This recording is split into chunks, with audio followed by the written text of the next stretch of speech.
Inclusive acceptance is the practice of welcoming and valuing all individuals and groups, regardless of their differences, ensuring that they feel respected, valued, and have a sense of belonging. It goes beyond mere tolerance to actively embracing diversity and creating environments where everyone can participate fully and feel comfortable being their authentic selves. In order to do this effectively, it requires you to be an active listener, understanding diverse perspectives and removing judgment to create equitable opportunities for all. For my friend Scott Martin, he's done that through the vehicle of sports and, in particular, soccer. He's an award-winning soccer coach, educator, and advocate for the disability community. He holds a national advanced coaching license and has more than 30 years of experience coaching at select youth and high school levels, while also dabbling in the college ranks as well. His experience and expertise has allowed him to be around some of the more premier coaches in the sport. He's earned Coach of the Year honors a total of 4 times, leading multiple teams to state championships. Recognized for his advocacy, Martin serves as a global advisor for Billion Strong, a worldwide disability organization. His story and journey has been featured in Chicken Soup for the Soul, The Power of Positive, and he's also the author of Play From Your Heart, Library Tales, publishing a memoir which chronicles his remarkable journey, life, path of perseverance, reinvention, and his unwavering spirit which has guided him forward. And Martin joined me this week to tell me more. I'm Kevin McShann. Let's have this conversation.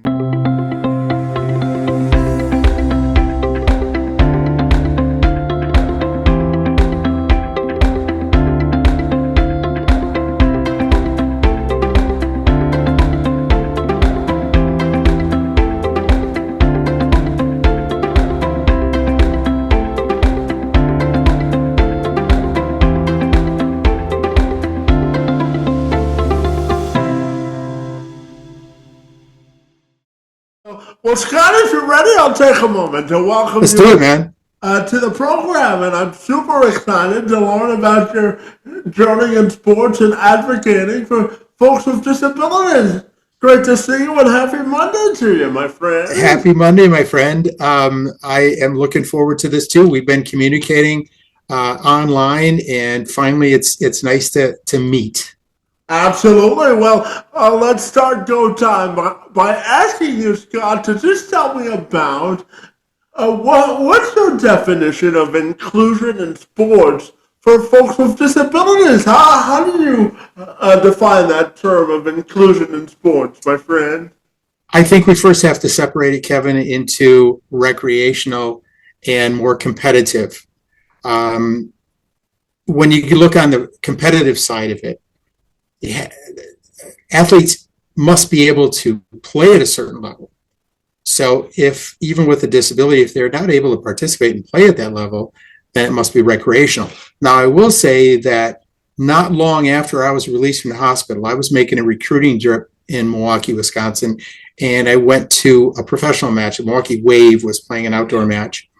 And here is this guy, he took a throw in, and I realized something strange about the throw in.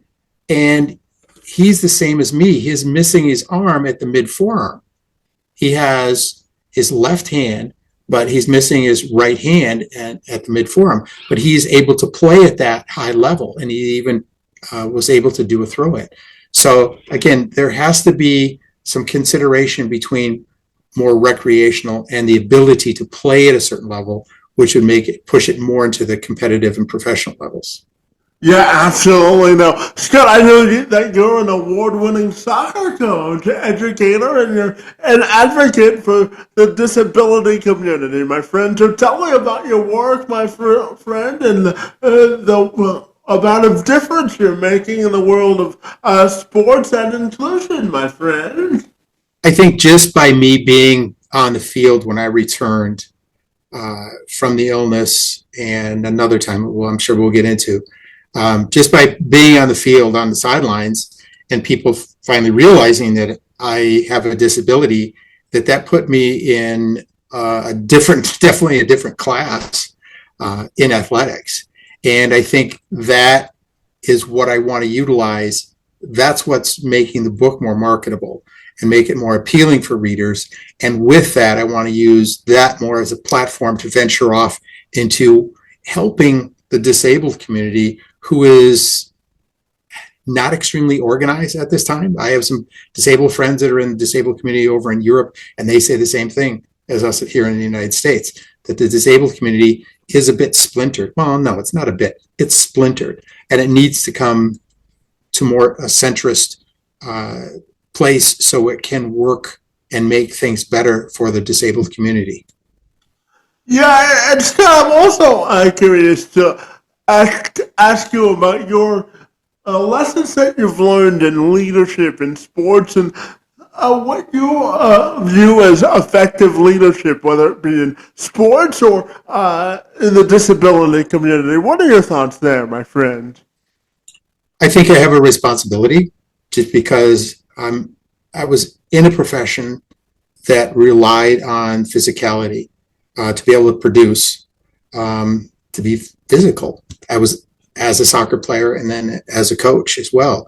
So being there puts me in a very unique position to provide leadership.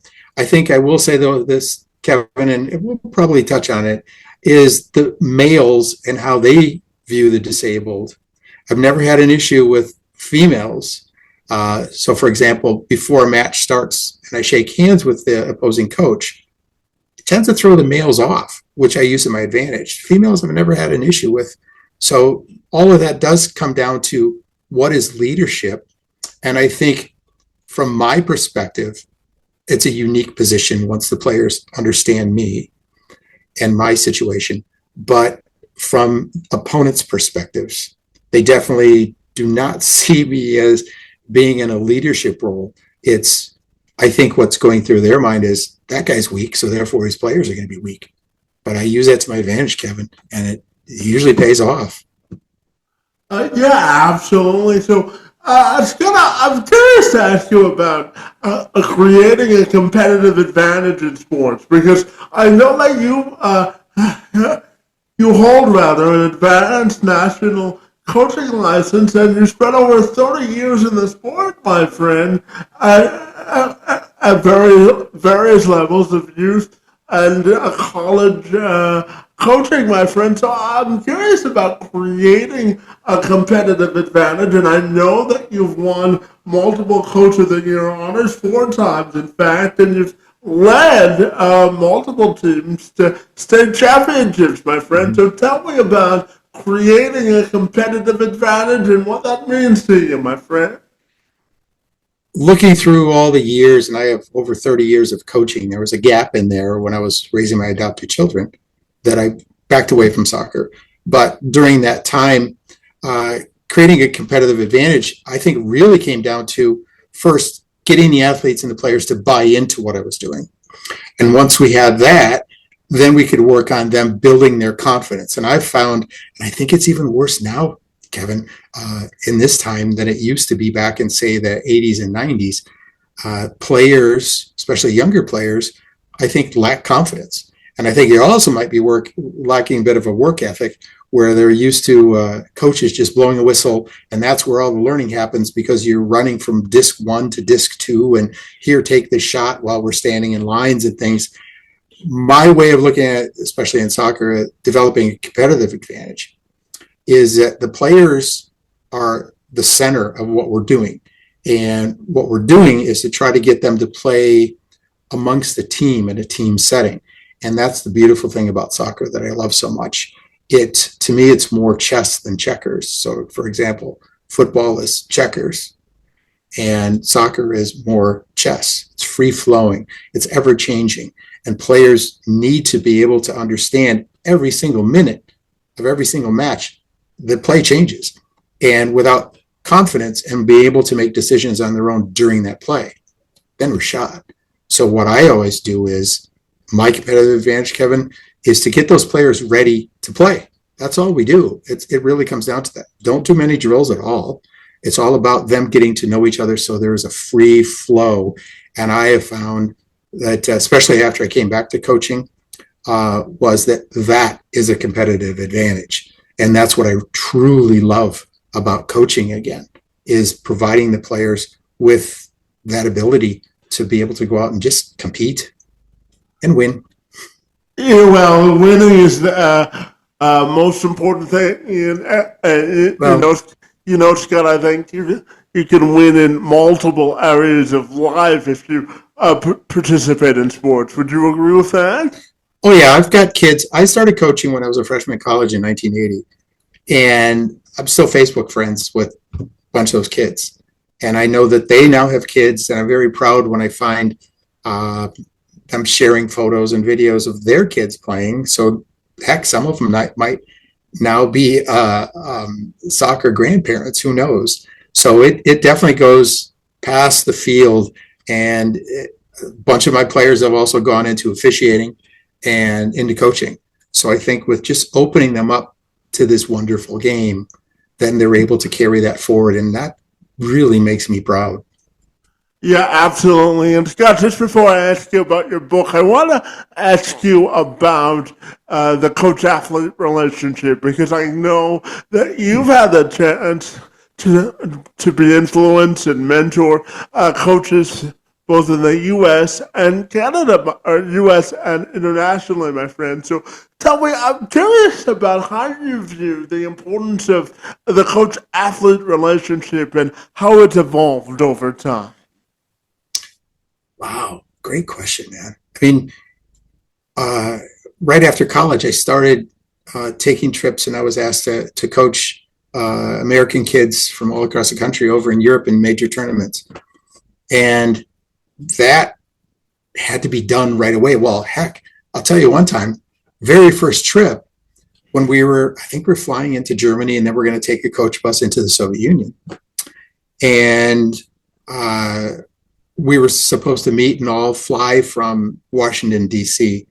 And I ran into, almost literally, because the plane was delayed in St. Louis. And we had to work together right away. The people, United Airlines, I think it was, held the plane for us so we could catch the next one. So by the time we got on the plane, we were already gelling as a group. And just those little things that you don't expect, I saw as learning opportunities. So when we finally got to, I think, JFK, we had to meet up with the other members of the group. And these were 13-year-olds I was working with.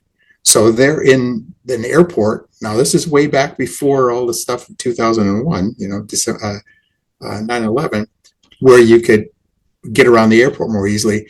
But during a trip like that, bonds people. We're able to, sometimes it would be shut up where there are other people around you, stop, being so nosy.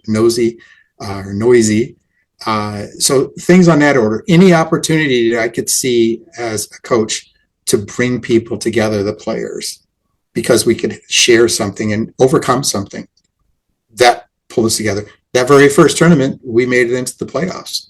So I think we made it in the playoffs all three of the tournaments that we went to. So it's extremely important early on. Get them to buy in as a team.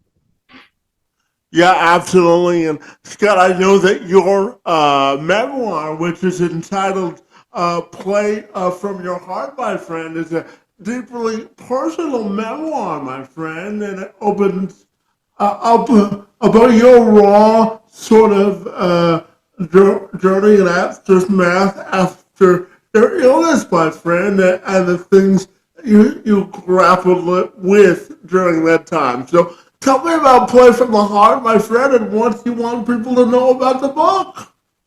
Well, the title comes from, and I think it's catchy, but when I first meet players, and this goes way back, I would tell them that the position we're trying to get to is for them to turn off their brains and play from their heart.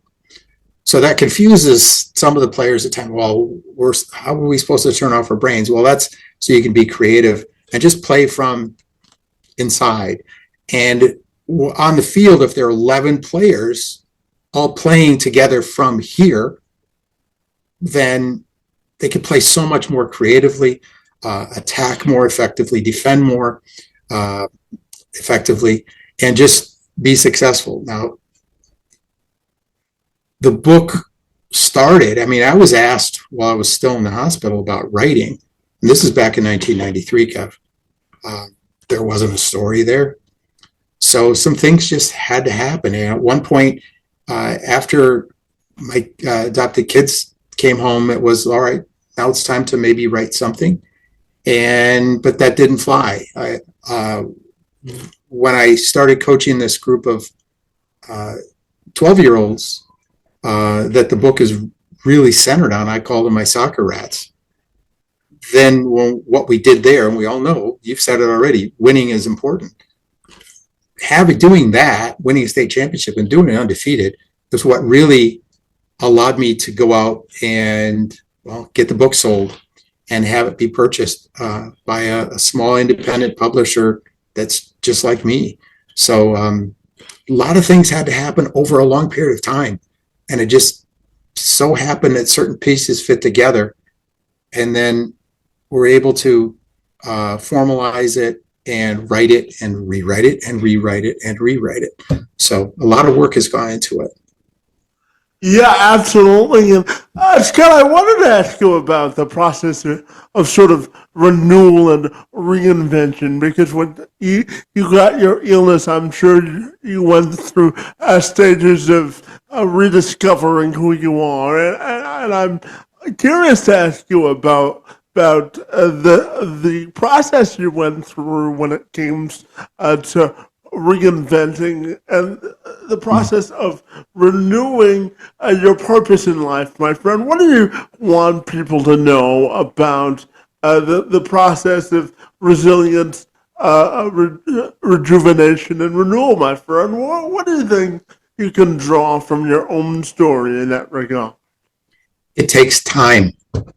When I first came out, I was coaching from a wheelchair, for crying out loud, because I wanted to focus on my coaching, because that's all I knew. And it also took me away from thinking about everything. But the time, and I think also being a male was a deterrent, was a hindrance, because worried about the physicality too much. And again, digging into the work, and that's all I did. We were successful, still had nationally ranked teams. That was, all right, I'm going to do this. But eventually I did hit a brick wall of depression, and I ended up resigning and selling everything. And like I said, I moved out west just to do some change, but refinding myself. When I went out west, the point was to break myself down in order to build myself back up. And I think when I reached that low point and decided on that, Kevin, all right, I'm just going to say, screw this. Anything that didn't fit in my car, it was gone. Trophies, I wanted to get rid of all that stuff anyway.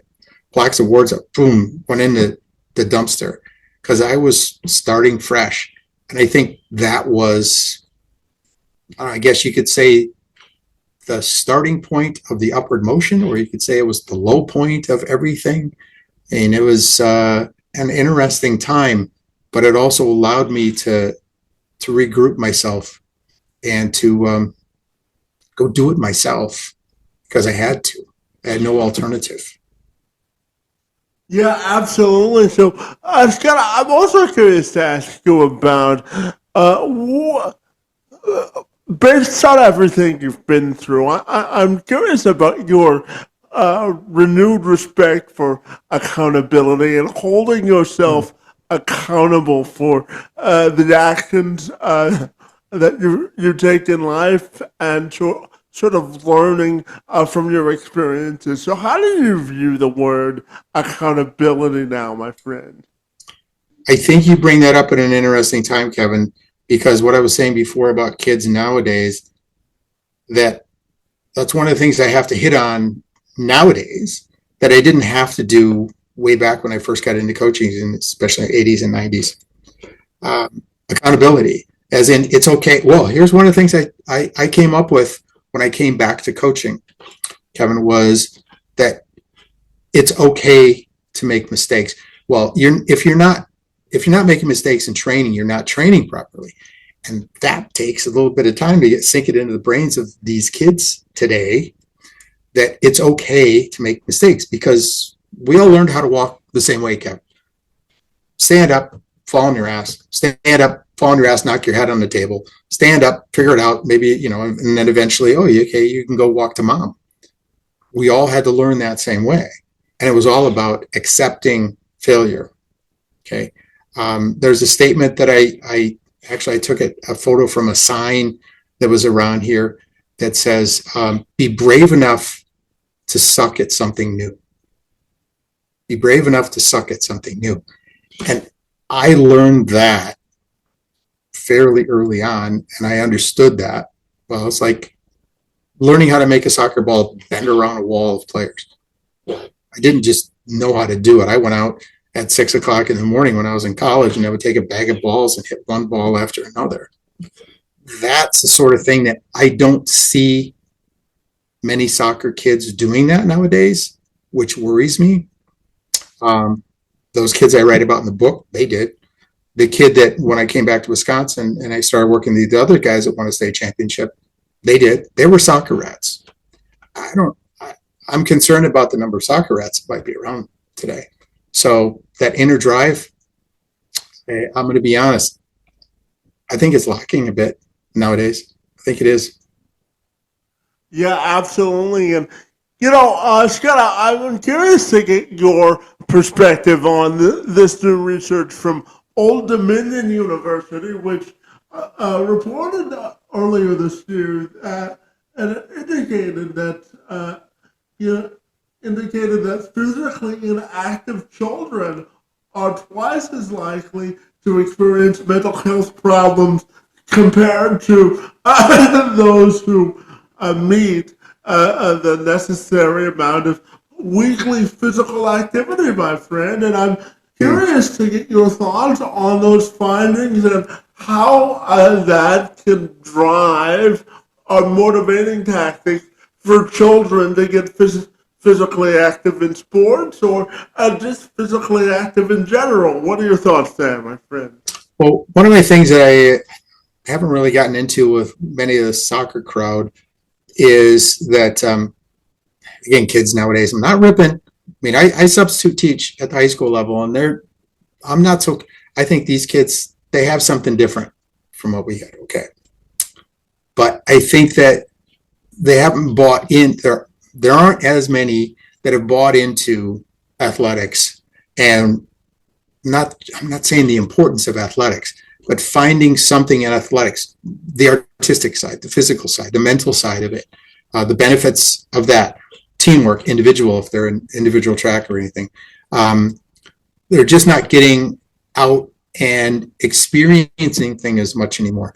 But Kevin, I will say this, and again, I haven't had a chance to start talking in the soccer community, but I will. I'm not afraid to say it. We better be watching out for flag football. NFL is spending money on promoting flag football. It's very inexpensive, like soccer used to be. It's very inexpensive to have teams and to play. And I think that the soccer community, I'm just talking about soccer here, is they have to be aware of what's going to be, well, it's coming fast, flag football. And I think it appeals to both young males and females.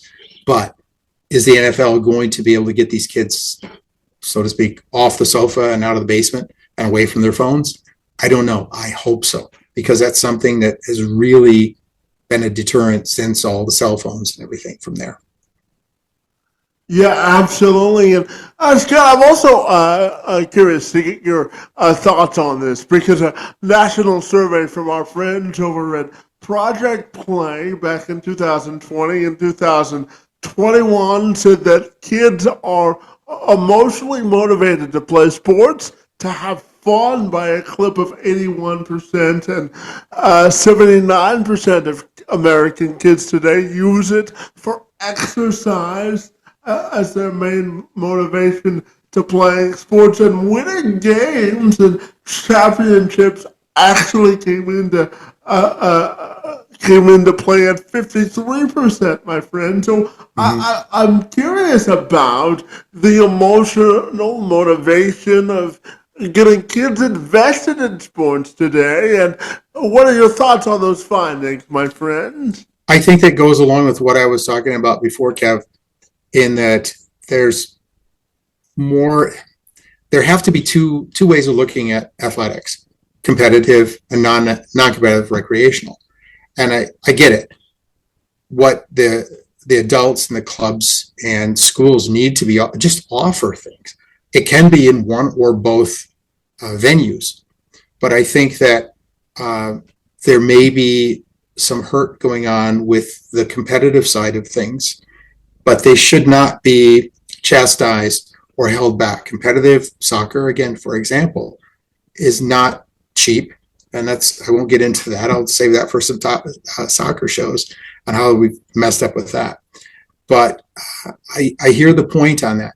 One of the things I will say is, tell you about, Kevin, from the book is the final straw, really, when I resigned my position at the University of Wisconsin at Eau Claire, when I was coaching there was a newspaper article done, and they interviewed two of my players.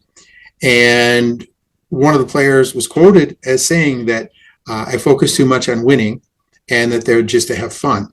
Now, that really hurt because in the soccer office was a statement that said, know your priorities. One is family, two is studies, three is soccer, four is social life. Now, this is competitiveness. That's what I mean. There's a difference. So it really hurt that that player was looking at it as recreational. It's not recreational. The university's paying for all this, paying my salary. They're paying for the matches. They're paying, they're paying for transportation, meals, and everything. So there is a difference in how things should be looked. And I do see that nowadays maybe we tend to blend the two together. But as long as we keep recreational, a view on recreational and a view on competitive athletics separate, then I think we're okay. Yeah, and Scott, I know that you're a lifelong educator, as you mentioned in the beginning, and I'm curious to ask you about whether you think today's educational system is really putting the best interest of the child forward in terms of their overall development as people, and allowing them to maximize both their educational and personal potential. What are your thoughts there, my friend? In general, and I'll keep it just in general here, Kev. Yeah. Again, I substitute teach at the high school level. 2 years ago, I was given a long-term position. I used to teach social studies and history. Love it. It's all about presentation and how stories fit together and why A fits to B and came from C all the way down to Z and stuff, and how things go chronologically and understanding people. But I was doing a long-term subbing gig at a junior high school, and I got to participate in meetings with other teachers. And I tell you, Kevin, teachers, again, in general, they're burnt out and they're afraid of parents because parents are squawking about every little thing about little Jimmy didn't do this and Sally, why are you so hard on them? Well, here's one of the problems we have, Kevin. I gosh darn, I really believe in this, is that those kids were able to retake tests 2-3 times. They're able to hand in homework late. So they're not being held accountable. Now, I will say as a substitute, because I talk to kids and we just see in general how things are, they want to be held accountable. And even as a sub, I hold them accountable. and talk to them about you need to be able to get your stuff in. So again, with what you're saying, I think that's exactly where there is an issue. And I think something has to change on holding that up, making the kids accountable. They want to be accountable. So there's my soapbox speech, Kev. I appreciate the direct response to that question, and I can certainly feel the passion in your voice, my friend. And I'm also curious to ask you about how do you think innovation and inclusion are interconnected? Because I know that you've contributed to research from the University of Washington and Johns Hopkins University that really has reshape the way we look at both innovation and inclusion in both sports and education, my friend. So how do you think innovation and inclusion are interconnected? Here's a story about Johns Hopkins. It's in the book. And again, I use real names on this. I was invited by the folks at Johns Hopkins. Well, I'll back up a little bit, Kevin. Afghanistan, soldiers were coming home in the 2010s, something like that. Amputees, male, female. And so people were squawking about it and saying, this isn't right, and questioning things. The government threw millions of dollars towards finding a solution to try to make it seem that we don't see amputees much. So it was, hey, here's money if you guys want, we'll do the research. And making hands. Well, you see mine, it just does this, Kevin. It's pretty basic, okay? But to make hands that have individually moving fingers, it was to make people feel more comfortable around those disabled. And here we are. Our soldiers are coming back missing limbs, but they can move all their fingers. It was to take the pressure off the government, senators and congresspeople. I believe I'm correct on that. So Johns Hopkins contacted me because I knew I was a quad or bilateral amputee. I was wearing bilateral myoelectric devices. Because if I could make these hands with individually moving fingers work, they'll work. So when I was out there in Baltimore, they hooked me up, my arms up. They didn't have these working yet, but they had it functional on computer. So the same as how mine work. You have muscle groups to open and to close. And they read the electricity that we send through those muscles. So it's about how to learn those. So after a couple of days, I was able to make it, on the computer, make them open and close and do different things and pick up a pencil with just two fingers or a finger and a thumb and all of that. But I said to them, you've got 4 times as many moving parts as what I have in mine. And these people are coming back. And when mine go down and they break, it'll take 4 months on average to come back. Luckily, I could have a spare. What are these people going to be doing? And what about the cost from their insurance? Because it's probably going to cost at least twice as much as mine costs to repair. So what are they going to do in the meantime when these are down? So guess what? Had dinner with the guy when we were talking about this. Flew back home after that. Never heard from them again. They didn't want to hear the negative. 2 years later, I had a prosthetist that had me use one of those hands. Didn't last 2 weeks and it fried when I put my hand on the treadmill to balance myself to get off. It just fried the electronics in it. It's just, so yes, it's nice advancements and things. There is a company that is trying to make these that I wear just more durable. And that's where I think that things should be. So it's nice to be able to say, someone has individually moving fingers and I guess they're okay because now we can go live our lives because we took care of those people. They didn't, because they're still going to have problems, Kevin. Yeah, absolutely. Advocacy, my friend, is a never-ending conversation, and I'm glad you're in the middle of it, my friend. And I'm curious to learn about your podcast because I know that you host a podcast called Lives So I did, and it was called Life's a Road Trip, because really, that's what life's a road trip. Sometimes you get to stop for snacks, but a lot of times it's going around winding roads, and you run out of gas and everything in our lives. So that's why I titled it that. But when I signed with Library Tales Publishing on the book, and I knew we had a bunch of work still ahead of us, I put the podcast on the shelf. And what I've been saying is that we'll see what happens with the book. My focus has to be on the book now.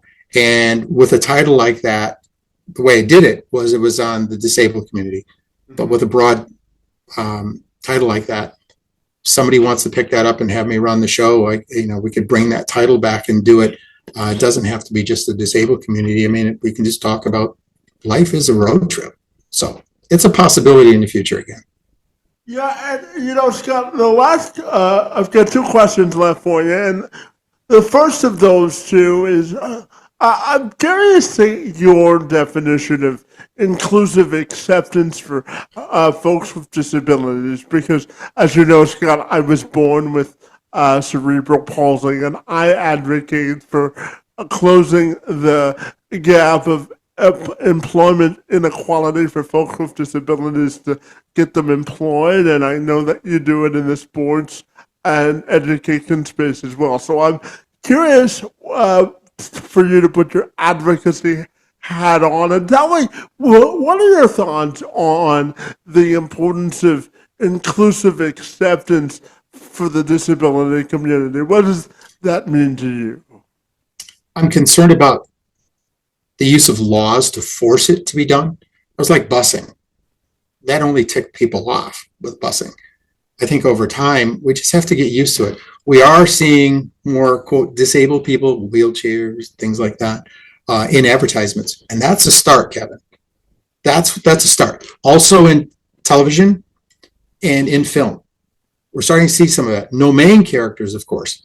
But that's one of the things that, well, with what you're doing, Kevin, with your podcast, you probably run into people say, oh, what's he doing a podcast? I mean, there are issues with his speech. And so what? You're doing a great thing to just get it out there. And you're not going to immediately make things more acceptable. Neither am I. But over time, between the two of us, my book and your podcast, that's something to chip away at this stuff. So that's what we need to be doing with more and more people. And again, if television movie producers start bringing it in, we get the book out, get your podcast out there more. It's just going to take time, because you know how people are stuck in their ways and they're afraid of their own mortality. Mm-hmm. We scare people because we're different, but people need to be able to just, grow up and understand, dude, we all have differences. So what? And look past it. Yeah, absolutely. And Scott, my final question for you has to do with your own individual and personal legacy, my friend. How do you want your personal and professional legacy to be defined? Wow. Now you're making me ponder, buddy. Well, that's why I leave it to the end. Dude, I think, first of all, the book is, I'm a competitive person. I mean, that's why I was in athletics. I love winning, and I love, especially with me after I became disabled, I want to prove people wrong. You tell me I can't do something, I'm going to do it. So I guess being looked upon as that, that unless you're a celebrity, I think getting a memoir on a bestseller list is not easy. Well, I want to do that. We want this thing up and running. We want pre-sales happening. So again, we could prove people wrong. There's this really disabled guy, but he has a best-selling book on the New York Times bestseller list. Well, I want that. I want to do that, again, to prove people wrong. But with it, Kevin, it also shines a light on the disabled community, again, on the positive side.